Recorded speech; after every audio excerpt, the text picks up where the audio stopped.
Hola jóvenes del séptimo grado, bienvenidos y bienvenidas a una nueva sesión de aprendizaje de la asignatura de Ciencias Naturales.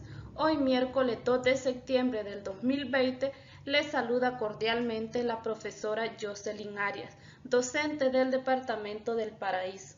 Espero se encuentren muy bien en sus hogares tomando todas las medidas de bioseguridad necesarias para cuidar de su salud. Jóvenes, continuaremos estudiando la tabla periódica de los elementos y el día de hoy estudiaremos la clasificación de los elementos químicos, tomando en cuenta sus propiedades físicas y químicas. Y como expectativa de logro para el día de hoy tenemos conocer la clasificación de los elementos químicos. Los invito a estar muy atentos al video para seguir aprendiendo. Jóvenes, ha llegado el momento de explorar sus conocimientos. Con el apoyo de sus padres, tutores o encargados, responda a las siguientes interrogantes. Número 1, ¿qué es clasificar? Número 2, ¿para qué nos sirve clasificar los elementos? Muy bien, jóvenes, continuemos con nuestra clase. Bien, jóvenes, llegó el momento de adquirir nuevos conocimientos. Hoy vamos a estudiar la clasificación de los elementos químicos, pero primero definamos qué es clasificar. Clasificar es ordenar o dividir un conjunto de elementos en clases, grupos o categorías a partir de un criterio determinado. En la tabla periódica se pueden establecer grupos atendiendo las propiedades físicas y químicas compartidas por un grupo de elementos. Los elementos de la tabla periódica los podemos clasificar en metales, no metales y metaloides. Vamos a hablar primero sobre los no metales. Son el grupo de elementos que se encuentran a la derecha de los metaloides. Bajo este término se engloban los gases nobles, que son el conjunto de elementos químicos que constituyen el grupo 18 de la tabla periódica. Son estos que están representados de color verde oscuro e incluye el helio, el neón, el argón, el criptón, entre otros. Estos elementos tienen un bajísimo grado de reactividad, es decir, poca capacidad para formar compuestos. Son los menos reactivos de todos los elementos de la tabla periódica. Los halógenos son elementos no metálicos y corresponden a los elementos del grupo 17 de la tabla periódica. Son estos que están representados de un color verde más claro e incluye el flúor, el cloro, el bromo, el yodo, el astato y el tenesio. Estos elementos son muy reactivos. El término no metálico también engloba a los elementos no metálicos que no se pueden clasificar ni como gases nobles ni como halógenos, y estos son el hidrógeno, el carbono, el nitrógeno, el oxígeno, el fósforo, el azufre y el selenio. El siguiente grupo es el de los metaloides. Estos elementos están representados de color rojo, distribuidos en una diagonal descendente. Por ejemplo, el boro, el silicio, el germanio, hasta el polonio, y a veces se considera como un metaloide el astato. Son sustancias con propiedades intermedias entre los metales y los no metales. Se comportan típicamente como un no metal, pero pueden presentar aspectos metálicos o conducir electricidad, como en el caso del silicio. El otro grupo es el de los metales.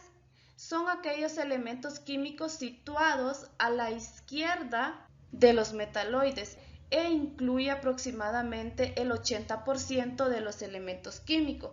En este grupo se incluyen varios tipos de elementos como los metales alcalinos, los metales alcalinoterrios, los metales de transición, los metales del grupo P, los lantánidos, que son este grupo que está representado acá abajo, y los actínidos.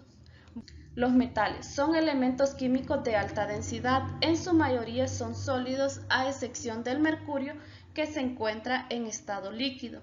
Los metales se clasifican en varios grupos como metales alcalinos, alcalino-terrio, metales de transición, lantánidos, actínidos y metales del bloque P. Los metales alcalinos son los que están representados en el grupo 1 de la tabla periódica, a excepción del hidrógeno, que es un no metal, desde el litio hasta el francio. Estos elementos son muy reactivos, por lo que no se encuentran en estado puro en la naturaleza, sino formando compuestos con otros elementos. Los metales alcalino-tercios corresponden al grupo 2 de la tabla periódica, desde el berilio hasta el radio. Estos son muy reactivos, pero son menos reactivos que los alcalinos. Tampoco se encuentran en la naturaleza en estado puro, sino formando compuestos con otros elementos. Los metales de transición corresponden desde el grupo 3 de la tabla periódica hasta el grupo 12. Son todos estos elementos que están representados de un amarillo claro. La mayoría de los metales son de transición, casi todos son duros, tienen elevados puntos de fusión y ebullición y son buenos conductores de calor y electricidad. Los lantánidos son el grupo formado desde el elemento con número atómico 57 llamado lantano, que le da el nombre al grupo, ya que todos presentan características muy similares hasta el elemento lutecio. El grupo de los actínidos, que comprende desde el número atómico 89 llamado actinio hasta el laurencio con número atómico 103. Todos son radiactivos y son poco abundantes.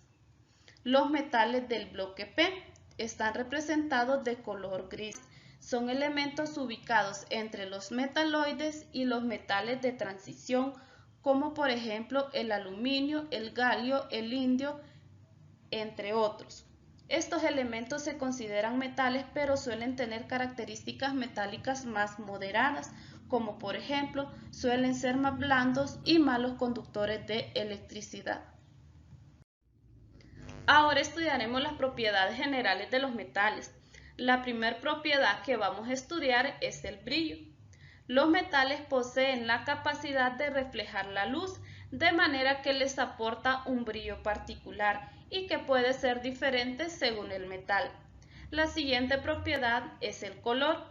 Generalmente los metales son de color grisáceo, sin embargo también puede variar el color, como por ejemplo el oro, que es de color amarillo, y el cobre, que tiene un color rojizo. La conductibilidad. Los metales son buenos conductores de electricidad debido a que ponen poca resistencia, por lo tanto la carga eléctrica puede pasar fácilmente. Estos también son buenos conductores de calor, ya que ponen escasa resistencia a las altas temperaturas. La dureza es la propiedad que expresa el grado de deformación que sufre un metal, es decir, es la resistencia que pone un cuerpo a ser rayado o penetrado por otro más duro. La maleabilidad es la capacidad que tienen los metales para formar láminas delgadas y homogéneas, como por ejemplo las láminas de zinc que utilizan en los techos de algunas casas.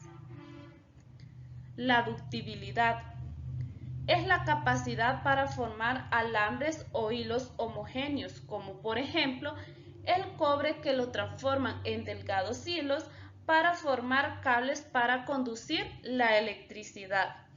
Y la última propiedad que estudiaremos de los metales es la tenacidad, que es la capacidad que tienen los metales de resistir a la fractura cuando se someten a fuerzas bruscas, como los golpes o caídas.